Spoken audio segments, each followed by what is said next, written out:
Welcome to today's workshop on applying for Masters in Social Policy and Allied Courses. Um, in today's workshop, I'll give you a quick overview of what Project EduAccess is and sort of hand it over then to the panelists. They will take you over what really, social policy courses mean, what are allied courses. They'll talk to you about how you choose your course, how do you prepare your application, talk to you specifically about, the requirements of those courses. They'll take you over application documents. They'll talk a little bit about the writing sample or policy brief that is required as part of your application. Some courses require interviews as well, and so we'll take you through that and then talk to you about scholarship opportunities and career options available. After which the panelists will sort of give you some general tips about the application, and then we move to Q&A. So for those of you who are joining us for the first time, we are Project EduAccess. We believe that access to higher education, leadership, and professional opportunities is a privilege that most people from marginalized communities are systematically denied.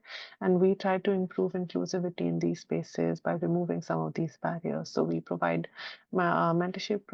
We provide a mentorship program. We engage in advocacy, and we run number of online and in-person workshops. And today's workshop is sort of part of our attempt to make information more accessible. So we're joined by three really wonderful people who've taken time out during their holidays and during a nice break to speak to you about their experience with policy courses. We have with us Saroj, who did an MSc in Global Public Health and Policy from Queen Mary University of London. We have with us Manzer, who did an MSc in Evidence-Based Social Intervention and Policy Evaluation from University of Oxford. And then we have with us Muzamil, who is currently doing an MSc in Science and Technology Policy from University of Sussex. Thank you so much, Muzamil, Manzer, and Saroj, for joining us today and speaking to everybody about your experience and giving them tips. I will hand it over to Manzer now. Thank you, Misbah, and thank you everyone for joining us today. As Muzamil mentioned, it's already a weekend and it's long Christmas break, but so glad you joined today. So today's session is mostly around social policy, and as we're also navigating this whole differentiation between social policy and public policy. How does the courses differ? What are the opportunities after that? So today we'll be talking about that. So to begin with, let's talk about how these courses are primarily different from the public policy courses. Now if I can give you a very if this helps, but when we are looking at a very macro approach, when you're looking at from a very policy, from a wide approach towards policies, then public policy comes into picture. Public comes into picture, where it can vary from different sectors. But when it comes to social policy, some might say that it's a subset of public policy. Some might say that it's a parallel to a public policy. But more or less, it's a very niche, very specific approach towards addressing the social challenges. Okay, so again, as in the PPT, you can see that these courses specifically focus on challenges around education, health, technology, poverty, livelihood, which are very specific to social challenges, okay, and which are quite micro in nature. They're very specific in nature. Now, these courses, the social policy courses, are also around concepts and theories which actually focus on how we can work for a better society or a better well-being of society or people around it. Okay, so in these courses, you get to learn about different interventions, different policies, how they are designed, how they are formulated, and how eventually being evaluated by government or non-government organizations. Okay, these courses also focus heavily on research, that how exactly you can have better interventions or better policies which are backed by evidence. Now, evidence is a buzzword these days. Everybody talks about evidence-based intervention, evidence-based evaluation, but what exactly is evidence? In simple words, if I want to implement, if I want to design something, it shouldn't be just based on my intuition or just based on some literature. It should be backed by evidence that proves, backed by research that proves that if I want to use cash transfers for better for poverty alleviation, so there should be research which says that yes, if I'm using cash transfer for poverty alleviation, that is effective. So in simpler words, how I use research to support my intervention policy or whatever I want to work with. That's basically evidence-based intervention. So again, all of this also comes into social policy. At the same time, you can also find something similar in public policy as well, but again, very broad in nature. Okay. Um, I've already talked about you. We will be looking at advanced policy evaluation methodology. So research methodology can be of different types. If you want to get into research of policies and interventions, you can look at experimental research design, non-experimental research designs. If you want to specifically look at qualitative research, or if you want to look at quantitative research, so all these research techniques you can find within these courses. So again, this comes as part of the evaluation part of policies and interventions which are around social issues. So, but every course will be differing from each other in terms of their structure, focus.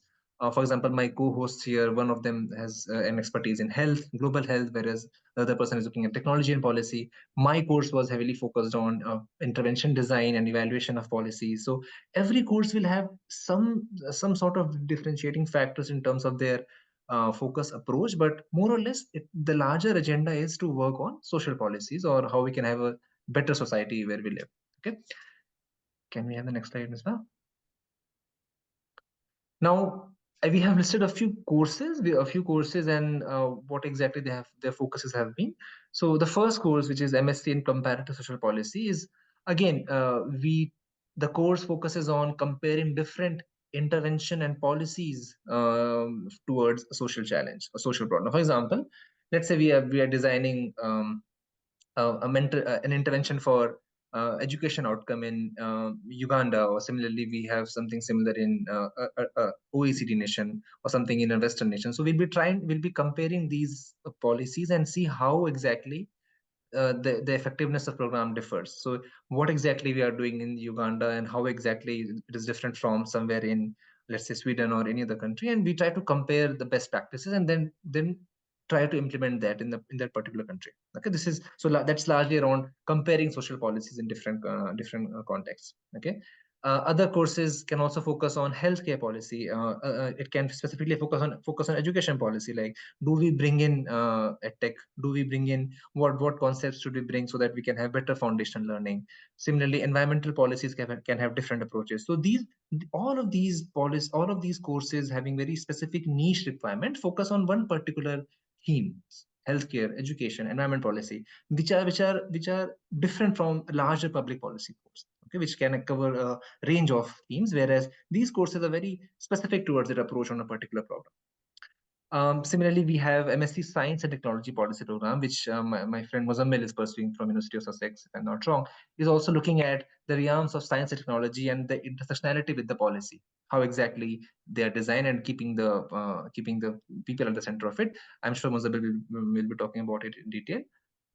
Then we have the course which I have pursued is also around how exactly policies are designed, which are more effective. For example, drug abuse, policies on drug abuse, how we can prevent drug abuse, how we can have interventions which focus on poverty elevation. So what do I do, or how do I design my intervention that the effectiveness is good? Like we have good effectiveness around it. So that was the focus of my course as well, and also evaluating these programs using research. Also, some of the courses have the component of internship, fieldwork, or even have practical projects which allow you to use your classroom learning into real life setting. And then it's more of a praxis. So what you learn, you implement it, and then try to see that, okay, where are we missing and how are we going ahead? So some programs offer that as well. Yeah, next slide. I'll request Saroj to take further. Thank you, Manzer, and hello everyone. So now some of the practical tips that you need to have before you start applying to your preferred courses. So I'm going to present how to choose your course, what exactly you want to pursue. So the first important thing is that uh, it doesn't start from today that what you want to apply. it starts actually after 5 years, where actually you see yourself. If you see yourself as a consultant with the government, you have to choose a course accordingly. If you see yourself as a social entrepreneur, then you have to choose your course accordingly. If you see yourself working with an international or a national NGO working on implementation of projects, you have to choose a course accordingly. So first identify your interest, identify your knowledge gaps, your career goals, and then choose. But this doesn't come in one day. You have to be very persistent and very clear, which is why you have to do your secondary research and be very systematic about it. For example, there are multiple universities. Three have already been mentioned by Manzer, and there are many, many more. Try to identify the courses, the modules that they are trying to teach, because every university has different modules. They have different course structure, they have different delivery methods, assessment methods, and their experience. For example, a course in LSC on social entrepreneurship and policy involves a one-term field work where you will work on a real time project, and you may be traveling to countries funded by the university, where you have to deliver something to them, that okay, this is the problem. For example, in Kenya, in the forest of Kenya, if you're working on environmental aspects, and then you have to say that how those forests can be preserved. So what are the factors behind it? So you have to think what you have to do. You just cannot say ki I want to go for Oxford or just for LSE. So whatever is there, I'm going to just do it. No, that's not going to help you. So my last point is that choose wisely. Do not get trapped into brand names, because in any university in UK, in Australia, in US, wherever you want to study, maybe in Europe somewhere, you will have a very nice exposure. It's not that only Oxford or Cambridge can provide you the best. Even the other universities, the other professors, they can provide you the best training in your field. So you have to be very systematic, do your research on different aspects, and then decide what you have to do. Next slide. Yeah. So now, how you are going to prepare for your applications? Most universities, they have their own criterias. Some of them would be very general. Manza is going to cover them in the upcoming slides, but just to briefly tell you, statement of purpose is one of your prime application requirement that needs to go. And this statement of purpose is kind of your history. Where are you from? Who are you? You have to talk about you. For example, if I am applying somewhere, I have to give my context to the admissions committee. Where do I come from? Where are my interest areas? How that interest area was developed in me? What were my experiences? And what I am going to do at your university apart from academics, and how that exposure is going to help me in my career. So these four aspects has to be there. It should be just about you. Some of the universities may be asking you for English requirement test, or maybe for GRE if you are applying for some quantitative courses. That totally depends, which is why you have to prepare again your database where you are applying and what are the requirements. And every requirement may have a different timeline.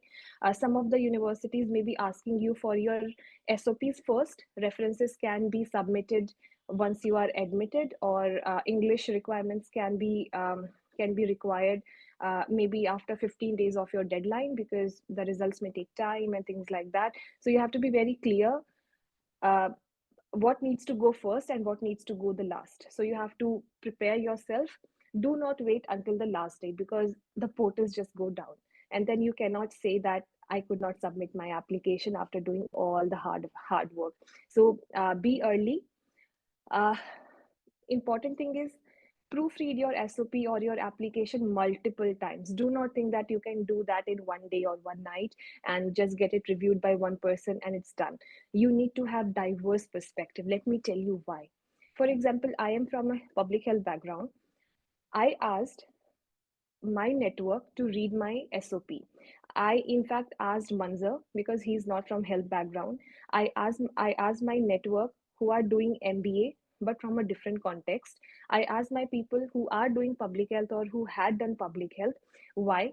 because the person reading your application knows nothing about you, knows no nothing what you have written. If your network cannot understand what you are trying to say, then take it granted that those people also won't understand what you are trying to say.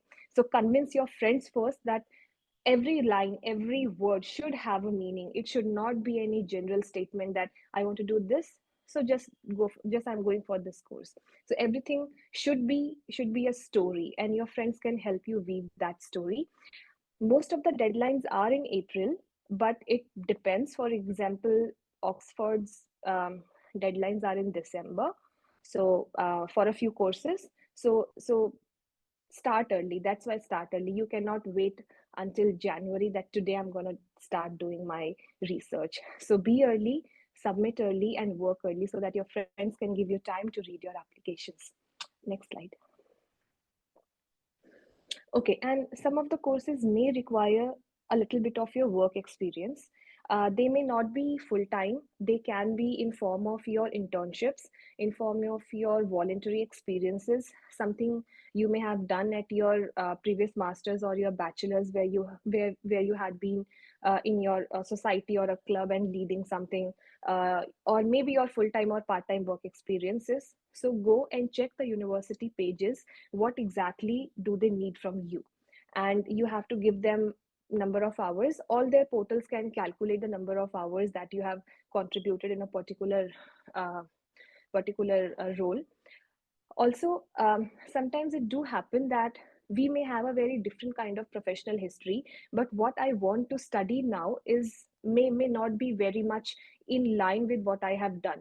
So but it's okay. This doesn't mean that you cannot get admitted. You just have to be careful while writing your application, while writing your SOP.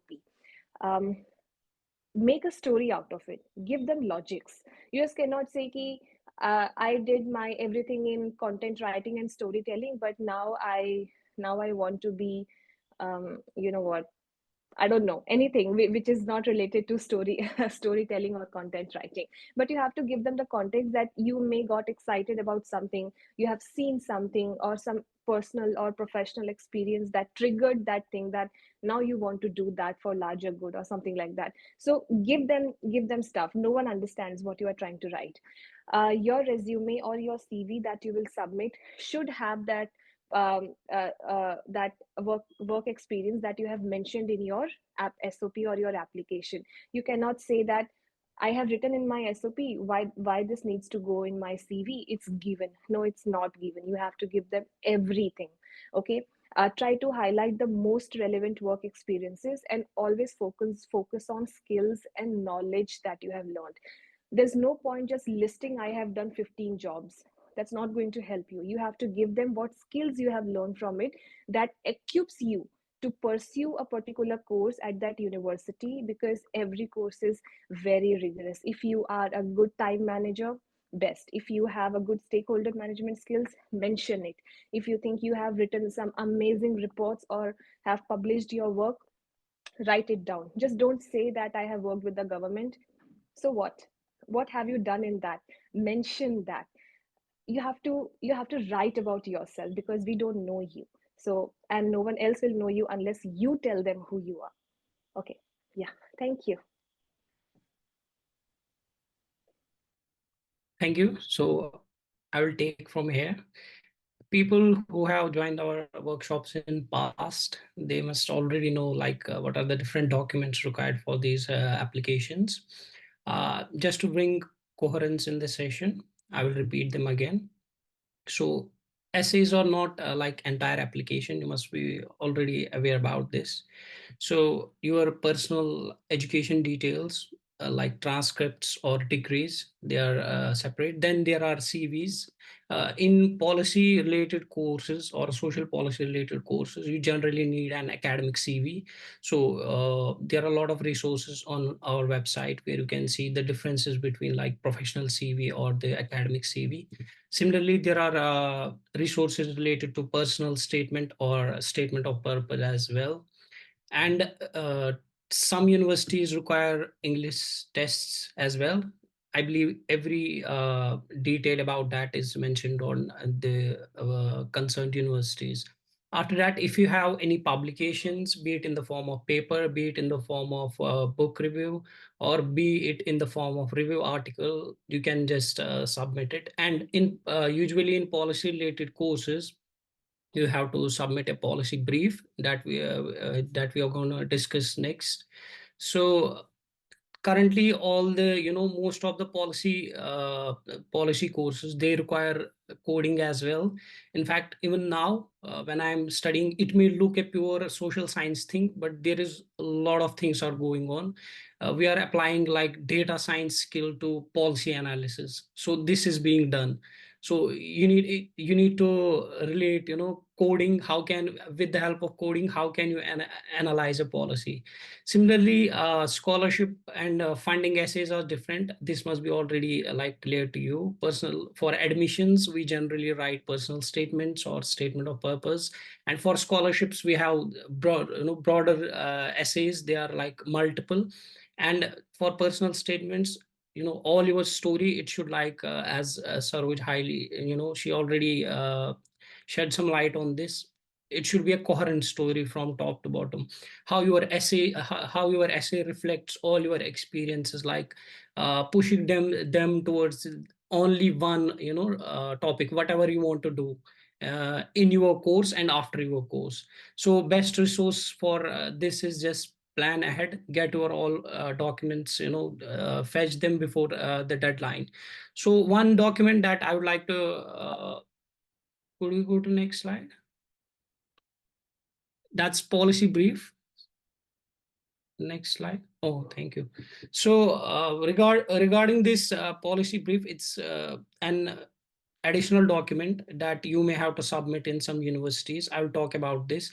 It's a sample of your written work that's, academic in nature. What you do in this policy brief is actually you address a policy problem in your local context or global context. So it has its own structure. What you do first, you introduce the policy background with strong evidence by giving literature, by giving data. Then you have problem statement. You state the problem. What are the symptoms of this policy problem? And this problem, it depends what you want to do. For example, I'm doing a course related to technology policy. So in my policy brief, I will try to address one specific policy question that's related to technology. For example, I will focus on whether AI should be like should government tax AI, or should government let it free, the development of AI free? Should they regularize it or not? So maybe these questions. Similarly, if I had to do course related to climate policy, in my policy brief, I will try to address issues related to climate. So in problem statement, you define like how do we see these problems, and what are the causes of these problems. Then in next, you analyzed that policy, you set goals. Then you in the next you after this, you provide a broader number of options, like if we imply this policy, what's going to fetch? If we imply this policy, what's going to fetch?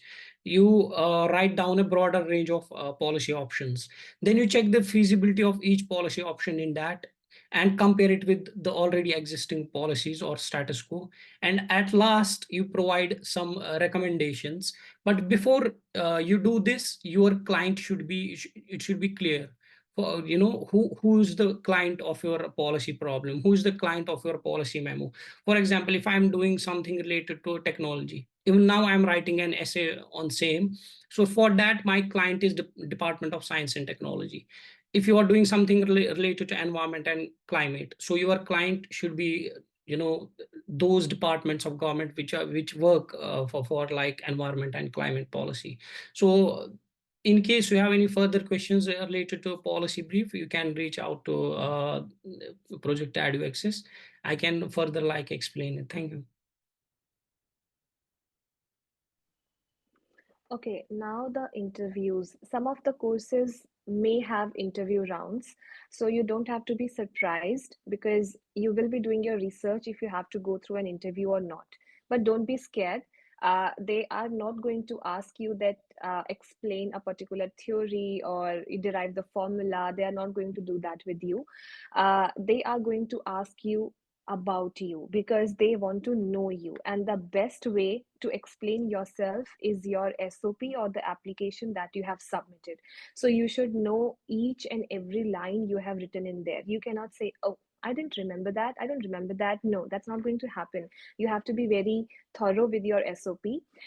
Also, usually the panel, the admissions or the panelist would be some would be from the admissions committee who are not from the particular course, but they are into the system, and some of the members could be your professors who would be teaching you, potentially would be teaching you. For example, when I sat for my Oxford interview, in my application, I mentioned two professor names, and one of the professor was in my panel, and I was really surprised. But then I realized I should not be surprised because she can be here. And then you have to be very thorough. You should know in and out about the professor, that what do you and why do you want to learn from him and her. And they could range from 3 to 5 panelists. uh, Also, they may not be from global south. They may have no context about your state, about your village, about your country, in a way that how you see your country or your state. So basically, they have no context about you. So whatever they ask you, you have to first give them a little background. For example, if I'm asking you, tell us about your previous work experience and what has prepared you for this master's course, for example. So you cannot say that I worked in this organization, I worked on this project, and done. I don't know the company that you are talking about. So you have to give one liner description that this company's larger agenda is this and my role was this. So you have to be very much giving me the context or the panelists the context that what exactly you did. Uh, some of the questions can be ranging from, and all of these questions they have asked me in my interview. So I'm just sharing them with you very directly. Introduce yourself. It should not be longer than 1.5 minutes because they will be asking you about you a lot more later, and you have to give them some open-ended things that they can ask you more questions. So introduce yourself, why you want to pursue this particular course in this department in this university. They also gave me a case study. For example, if I am given £1 million, how am I going to utilize that amount for the interventions which is sustainable? They just asked me this, and now you decide what you have to say. So you should also know that how much £1 million is. You just cannot be blank there. So very little things but very important things. What are your career plans? You should know your options well. You just cannot say that I want to be a government consultant or I just want to be a researcher, because what you are trying to study at the university should also equip you with those skills. And if the professors or the committee think that this course doesn't provide you those skills, then you may lose your chances to get selected. What would be the challenges of studying in a different context, in a different country with so much diversity, where you may not have your family with you? So how you are trying to or how will you pace up or manage your time in this rigorous environment? So you have to give them example that you have worked on multiple projects in your previous masters or your bachelors or in your job, and you have managed time well. You know how to prioritize things. So give them stuff. You just cannot say, no, I will do it. This is not going to help you because everyone will say I can do it. Second, what kind of extracurricular activities you would participate in? You are there for academics, that's well and good, but they may also want people who would be participating in extracurricular courses. There may be multiple societies and clubs in a university. For example, in my university, there was a global health book club. There was a women entrepreneurship led society. So there were multiple things that were aligned to my career goals and my courses. So I had to name them, then I'm going to do all of that. I did also, but you have to also name them. What are your strengths and your weaknesses to pursue that course? Be very strategic. Everyone can talk about their strengths, but when it comes to weakness, you cannot say that I get very emotional when or very overwhelmed when there's a lot of work, because there will be a lot of work. So be very strategic that all of your weaknesses are very neutral. It doesn't even matter. So you have to be very strategic what you are trying to say. They will also ask you, if you are not selected, what are your plans? Are you going to apply to the same course next year, or you will choose other universities? Or so you know your answer best, and always substantiate with examples. Just do not say I can do it, or no general statements, and limit your all your responses to 2 minutes. Otherwise they will cut you, so that won't look good. So prepare for 2 minutes, unless they ask you explain more. So explain more. Yeah, thanks.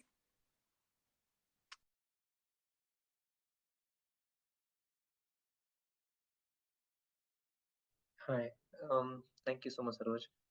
Now, coming to the scholarship opportunities specifically, like how exactly these vary from the general courses, and there are also many scholarships which will be common for all. So, despite being a different subject, despite being a different stream, there will be scholarship which will be covering this as well. Like there are two types of scholarships. Most of you must be knowing by now is one is an internal scholarship, and second we have external scholarship. When we talk about internal scholarship, these will be very specific to the university, the department, the college, and that it further it can go down to a particular course, particular department. Similarly, when we talk about external scholarship, these are generally the scholarships which are offered by the governments or different organizations, by trusts, such as, let's say, Commonwealth, Chevening, Erasmus Mundus. So these are external scholarship which take care of multiple universities, multiple courses, which are not very specific to a particular course or college. Okay. Now, as you can see in the PPT, we have for USA we have different financial aids. For UK we have, for example, I remember Fulbright being one of the external scholarship for the USA, whereas when we look at internal scholarships, we have specific fellowships and financial aids for in the colleges in the USA. For UK, we have scholarships like Felix, which is only applicable to Oxford, Reading, and Oxford, and SOAS. Similarly, for France, we have a scholarship which is just applicable to one particular university. While coming to the external scholarship, already mentioned, we have Chevening for UK, we have Fulbright for USA, Erasmus Mundus for again mostly for European countries. But be very cautious when, because these courses will be covering your social policy courses. But while you talk about your career plan, you have to very well explain that how that particular course, what you want to pursue, is aligning with your future career plan or your previous degree as well. So even if they cover a range of themes, but they want you to be very they want you to have that clarity of thought when you're applying for that particular scholarship or that particular course. Okay. Now we have a section which talks about what makes for a good scholarship application. So again, the first point, that scholarships typically look for qualities around leadership, again, academic excellence, your commitment to that particular course, the alignment to that particular course, which is very similar to what universities demand. Okay, so you have to constantly think about it. You have to be very thorough about your whole approach towards these scholarships, and do extensive research around the topic. Second component is, again, how do you plan to contribute to your country, to your sector, post your studies. Okay, some scholarships like Chevening, like Commonwealth, they focus on how well a student wishes to contribute to their country once they are done with their courses. Okay, whereas some scholarship will have additional criteria around your academic excellence. For example, Chevening focuses on networking and leadership, whereas Rhodes might be very specific on academic excellence as well, along with other criteria. So every scholarship will have a different uh, key focus areas. Now it's up to you how well you research on that. Okay, next slide, please. Now here we have two snippets or two screenshots where we have tried to enlist scholarships which are offered by a particular department. That, again, as we talk about internal scholarship, that too for a particular course that is around social policies.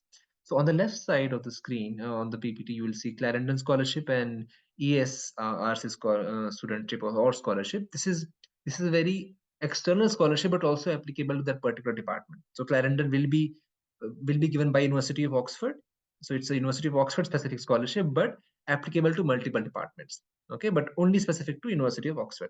Similarly, ESRC is a European scholarship, but applicable to multiple universities, but around themes which are very very much focused on social policies. On the right side of the screen, you can see scholarships offered by Department of Social Policy and Intervention at Oxford, which are specific to that department, that for that particular course, for that particular PhD offer, PhD course as well. Barnett Scholarship, Barnett Field Scholarship, and Centenary Scholarship. These are specific to that particular department. So, two distinction here: one, external yet to a particular course, that is social policy. Second, internal and specific to that particular scholarship for that particular course, that is social policy. Okay, so all of this information is find on the website of that particular university. There's a section called as fees and funding section. So you can look at that. A small correction, the ESRC is not Europe, it's for the UK. Thank you, Ms. for helping pointing that out. This is specific to UK, and again, it covers a range of colleges and courses, but mostly around social policies. Can we go to the next slide, Ms. Another screenshot from Queen Mary University of London. Here we have a list of scholarships which are being offered to, which are specific to courses, which are specific to a department. But again, while you are exploring scholarship opportunities, you have to be very cautious in terms of their eligibility criteria. Like, do they sponsor? Do they support students from South Asia? Do they support students from a particular course? So all of that has to be done while you're researching about these courses. There are many colleges in Oxford or Cambridge which also support you, or once you prefer that particular college during your application, or once you get that college as a part of the application. Next slide is up. Okay, coming to the career options part. Now, this will be very similar to your career opportunities which you'll find in public policy, because again, list of potential employers can be government, civil services, political consulting, local state agencies, international development, non-profits, consulting firms, CSRs. So almost everything that works around policies and interventions. Okay, I'll give you a simple example on what I am working. I'll also request Saroj to talk about her work, what she's doing right now. So I am currently working as a policy manager with a think tank in India, the GPAL South Asia, and they are working with one of the state governments of India to help them design an intervention or evaluate the policy which they are currently undertaking. So my role is spanning from looking at the design of the intervention to further scaling it up, also looking at the policy which is being implemented by the state, and then evaluating it. Okay, so different stages of work can be seen here. So intervention design. So when a problem is identified, and then we are trying to address it through your intervention. So what goes behind that design? What components you have to consider while designing that intervention? Now, once the implementation is done, you constantly monitor it. So is it going in the right track? Whatever design we had, is it being followed? And once that is done, you evaluate it, that what is the impact. If we envisage a particular impact, is that the outcome, if that's visible or not. So there are multiple stages, and this can go on to different employers. Government will hire you, think tanks will be hiring you, CSRs in India specifically, they'll be hiring you. If you want to specifically work on your further studies, or let's say social entrepreneurship or anything on that matter, all of these components, all of these potential career opportunities will be open for you once you pursue these courses. Next slide. Yeah, now general tips, I'll request Muzamil to take care of. Thank you. I think most of the things have already been discussed. So the first step will be like research thoroughly what you want to do. There are a lot of universities who have specialized in one policy domain. You should trace those networks and take short online courses. There are a lot of resources available online. For example, if you want to particularly pursue a career in climate policy, there will be a lot of short online courses on climate policy. This will help you to get into that network, which universities holds expertise and capabilities in this policy domain.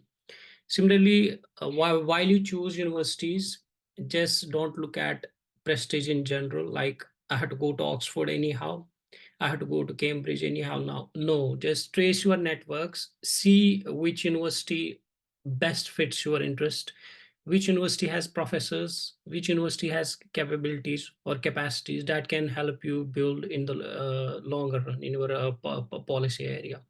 So make sure to tap one policy area, since every university these have specific, like you can study technology policy, you can study social policy, you can study climate policy. These all of these courses are different, and they tap different social issues. Make sure to narrow it down to your policy or area of interest. Keep eye on all latest policy issues. For example, there are a lot of policy issues going on specifically related to technology. How innovations are creating inequality in the world, how innovations are unequal, how inequality is taking roots with new innovation. Similarly, how can AI be inclusive in future? These are the wider range of policy issues that are similar ethical dimensions of technology. You can see that climate change, how can we mitigate climate change? So when you when you draw your application, when you format your application, you should go, do a self assessment, like why are you inclined towards this policy problem, what experiences do you have in past that align with this policy problem. And after that, successful applicant is not one who who just fills the criteria. It's about why are you passionate about this policy problem, how will this course help you in building those capacities in you, and how can you use those capacities in future and contribute better. I guess Manzer already talked about different roles that you can take up after after you complete these courses. So demonstrate that how you can contribute in those roles. So these are all general tips. Thank you.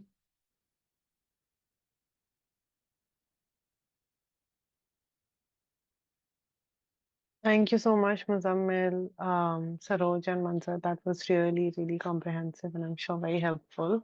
I'm going to now open the floor for questions. I know there were a few questions in chat that have been addressed, but just for the benefit of those who would be watching the recording, maybe all of you could weigh in.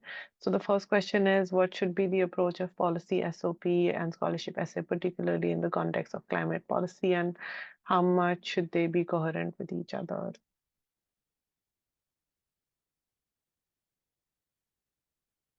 I have already answered that in the text. Yes. Yeah, no, I Yeah, was saying if it we were, yeah. I will answer this again. So SOP and policy brief, these are two different documents or different application documents. In SOP, it's usually was story, and policy brief is pure. They are asking you for your written sample just to test your policy analysis skills. That is the difference between two. So these are two separate documents. I have a question. Can I just raise it? Yeah, go ahead, Taiba. I have asked this question. So many of the scholarships, like we have recently submitted our Commonwealth shared um, scholarship form. So there we had a course. So while applying for the application for the similar course that we have applied for the shared scholarship, in that SOP or personal statement, do we have to mention about the scholarship theme or anything we are applying for?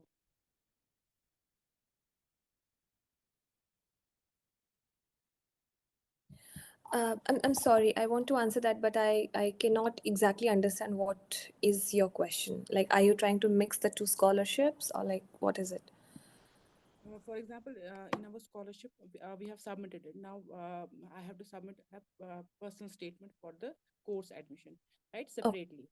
okay. So in that personal statement, do I have to mention, make some coherence between that, what application I have sent to them in my personal statement, right? No, no. So, as Mozamil explained, that your application for your scholarship is a different thing. Of course, that also has to be should follow a story, but your university application is is mostly about you, what you have done, what you want to do. You may not necessarily have to write that you have applied for a particular scholarship or particular scholarships. You don't have to mention it because you have not received it. They may have a different column where you can just tick that, have you applied to a scholarship. You can say yes, but you don't have to write into that into your SOP. But yeah, please do read the guidelines, because these universities, they provide you comprehensive guideline what exactly they expect you to write in a particular document. Yeah, but if you have any questions, particular question to a university, they also have admissions committees phone number and email IDs. Do not hesitate to reach out to them. They do respond within 48 hours. So do that, but you don't need to mention that in your application. Thank you.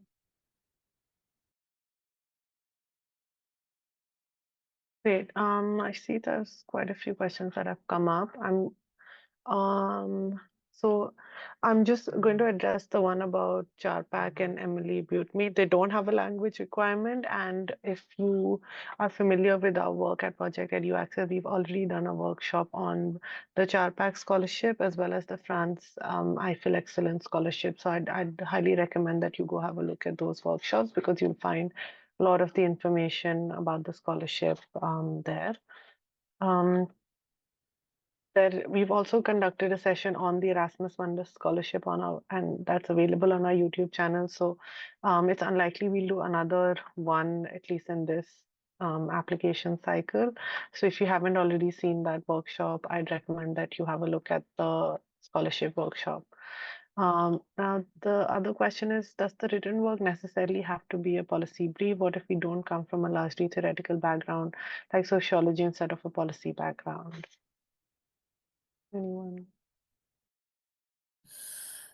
Nadia, I think what you have to submit, there can be two things that they would be asking. One, they would be asking to know about your writing skills. So that can be anything, maybe your something that you have, an assignment that you have done in your previous masters or bachelors. You can just refine it properly without any grammatical mistakes. You can submit that. Or if you have written any report in your professional experiences, you can seek consent from your organization and do submit that report. But if they have specifically asked for a policy brief, then you have to do it, and you may have to identify a topic and then write it, because they want to know your skills, analytical skills in comprehending the problems, identifying the priorities, and then suggesting something that also involved your qualitative and quantitative analysis. So this is not just about writing, it's also about your analytical skills. Manzer and Farooq, if you can add to this answer.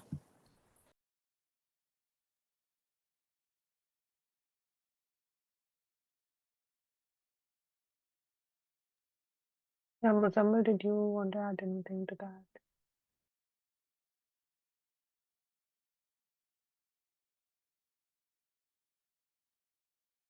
Yes, no.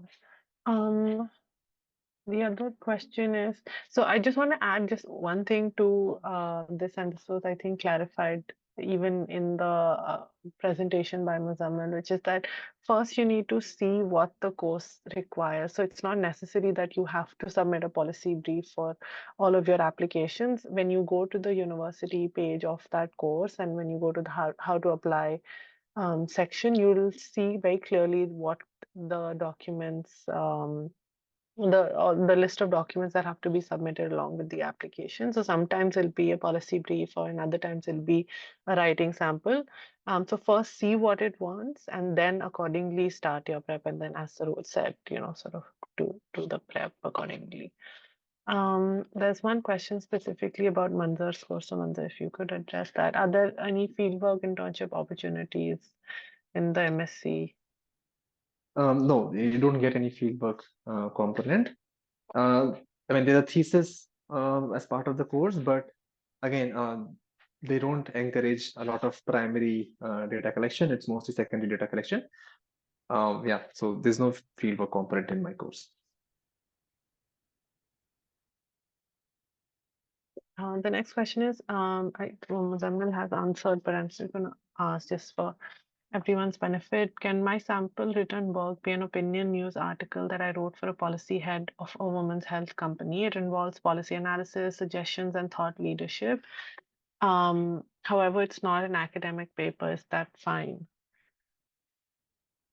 I think it should be. I mean, obviously Saroj and Muzamil can also answer after this, but I feel it should be fine because even I had submitted an assignment, a college assignment. It as long as the piece you are submitting, it has clarity, it has a good structure, and it's self-authored. So I think it should be fine. It just needs to be under the particular word limit, and that should be fine.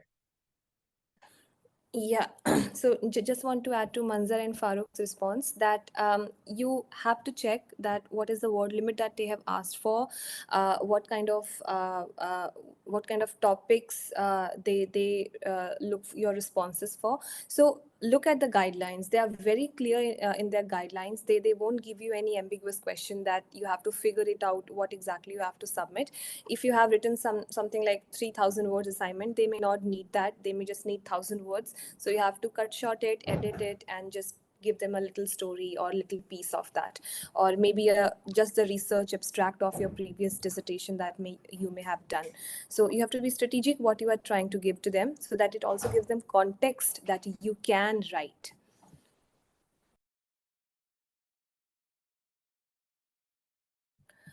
Misbah, I think there's a question from Kaustubh you may have missed. It's about the English language.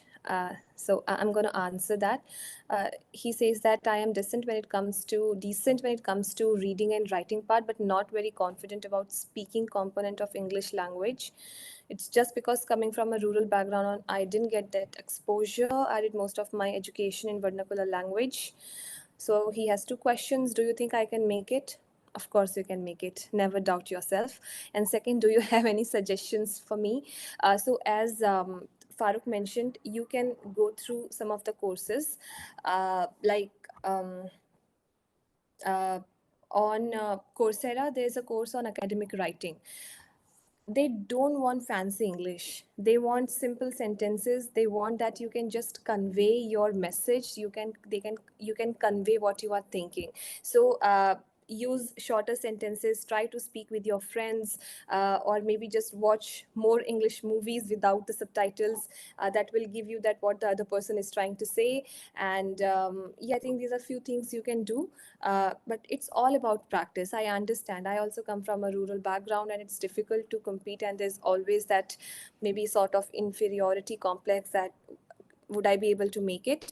But I think it's all about practice, and be confident you can do it. Try to find out the ways how you can do more practice. Use Duolingo. I don't know. You can uh, uh, get some more speaking practice maybe. Yeah.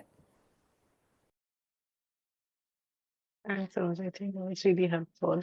The other question is it necessary to have a programming or is it necessary to have programming or coding skills for social policy programs?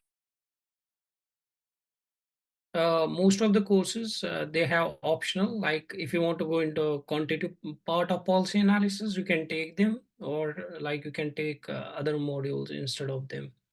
But I would suggest like you should take at least one module related to quantitative techniques if you are doing a course like in social policy, technology policy, or climate policy.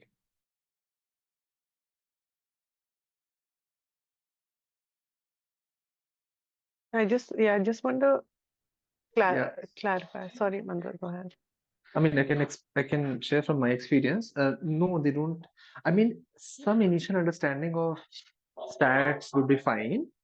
But in most of the courses, they teach you from the scratch. And that was in my case. They did teach us from the scratch. That they taught us R, and and I mean, some experience is fine, but that's not a prerequisite. Yeah, Neha, I do see your hand raised, so I'll just come to you. But I just want to clarify one thing is that most of the information about the course and the requirement will be on the course website. So please do go ahead in first doing that preliminary research of looking at the courses that are available and looking at what the requirements are, what do they offer, what are the scholarship opportunities. All of this information is very easily accessible on the website. So please go through all of that and then make a decision of which one is helpful. Some may require you to have some coding skills, or they may teach you, some may require a GRE, some may not. Some require a policy brief, some may require writing sample. So again, all of this is available on their website. So please do go ahead in looking at that.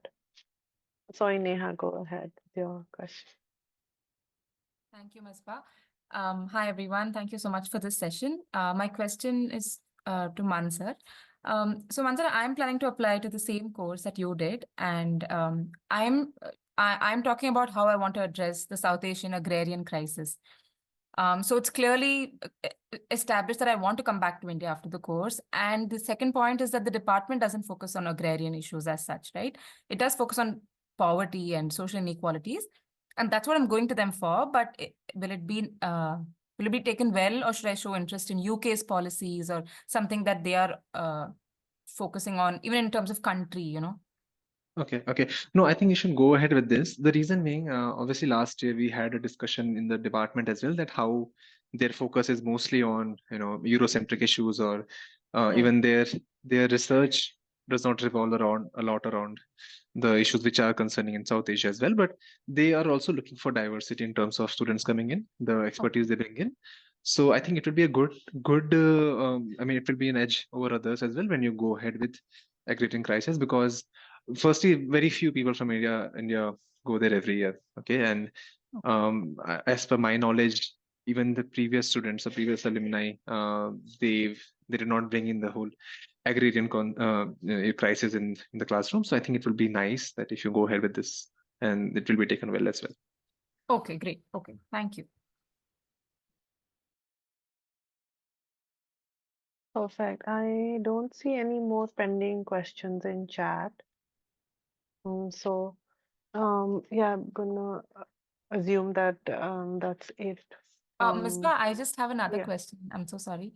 Yeah, no, that's fine. Go ahead. Yeah, Mansa, just another question. Do I literally have to say that this is what I want to do in my thesis, or this is my research question? Do I have to go into that No. sort So of if you're specification? applying for a master's, they don't expect that. Please don't worry.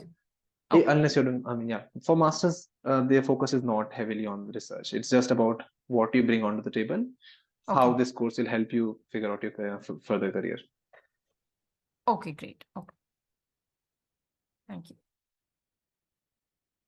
Okay, so I've just dropped a few messages. Dropped a few messages and links in chat. So as I mentioned, this is a recorded session, so the recording will be available on our YouTube channel, and I've put a link to that in chat. We've also conducted a series of workshops on scholarship opportunities, many of those that were mentioned in the scholarship slide. So we've done workshops on that.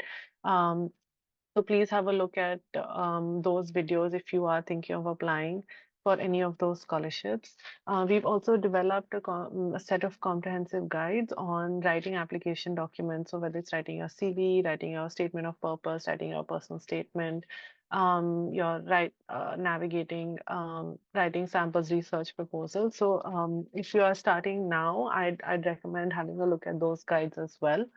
And if you have any queries, feel free to email us at info@projecteduaccess.com. And this is for those who are not mentees with us on the India Graduate Mentorship Program.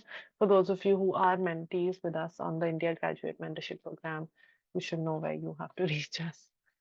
So that's it, I think. Thank you so much, Saroj, Muzamil, and Manzer, for joining us today and for taking all of the questions and for giving such a comprehensive presentation. I'm sure it's helped many participants and those who will be watching the recording as well. And thank you everyone who joined us today, and all the best with their applications. So, thank you. Thank Bye you. everyone. Bye bye. Thank you. Bye-bye.